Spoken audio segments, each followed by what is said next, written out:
സുഹൃത്തുക്കളെ, പിന്നെ നമ്മുടെ ചൂരൽമലയുടെ ഇപ്പോഴത്തെ അവസ്ഥ ഈ ഒരു ദിവസം ഞങ്ങൾ വന്ന് നോക്കുമ്പോൾ ഒരുപാട് ആളുകളുണ്ട് സന്ദർശിക്കാനൊക്കെ. എന്നാലും വളരെ ഒരു വേദനകരമായ രീതിയിലാണ് ഞങ്ങളും ഇവിടെ വന്നിട്ടുള്ളത്. കണ്ടപ്പോൾ ഞെട്ടിപ്പോയി.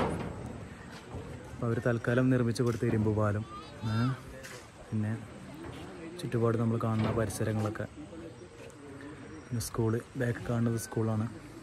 അവസ്ഥയാണ്. ഒരു നിമിഷം കൊണ്ടാണ് എന്താ പറയുക ഈ നാട്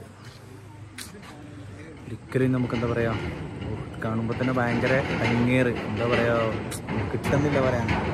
നമ്മൾ സോഷ്യൽ മീഡിയയിലും അതുപോലെ തന്നെ ഇൻസ്റ്റാഗ്രാമിലൊക്കെ കാണുന്ന പോലെയല്ല. ഇവിടെ വന്ന് നോക്കുമ്പോൾ എന്താ പറയുക ഒരു ഐഡിയ കിട്ടുന്നില്ല. വല്ലാത്തൊരവസ്ഥ. ഒരു പ്രദേശം നമ്മളൊന്ന് കണ്ടാലേ നമുക്ക് തന്നെ മനസ്സിലാവും എത്രത്തോളമായിരിക്കും അത് സംഭവിച്ചിട്ടുണ്ടാവുക. 107ഓളം ബോഡി ഇട്ട് നിലമ്പൂരിന്നാണ്.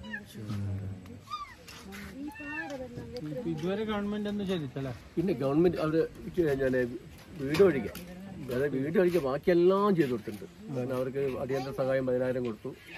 3 മാസം ഒരു വീട്ടിലെ 2 പേർക്ക് 300 രൂപ വെച്ചിട്ട് 9,000 വെച്ചിട്ട് 18,000 രൂപ 3 പ്രാവശ്യം കൊടുത്തു. പിന്നെ ആവശ്യത്തിന് വീട്ട് സാധനങ്ങൾ, അവർക്ക് ഫുഡുകൾ എല്ലാം കൃത്യമായിട്ട് കൽപ്പറ്റ മണ്ഡലം ഇവിടുന്ന് കൽപ്പറ്റയിൽ എത്ര കിലോമീറ്റർ? 23.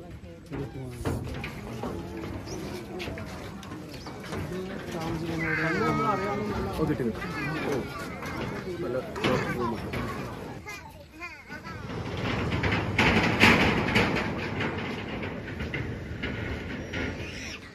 ഈ കാണുന്ന ഈ സ്ഥലങ്ങളിൽ ഇവിടെ ഒരു ക്ഷേത്രമായിരുന്നു എന്ന് പറയണേ.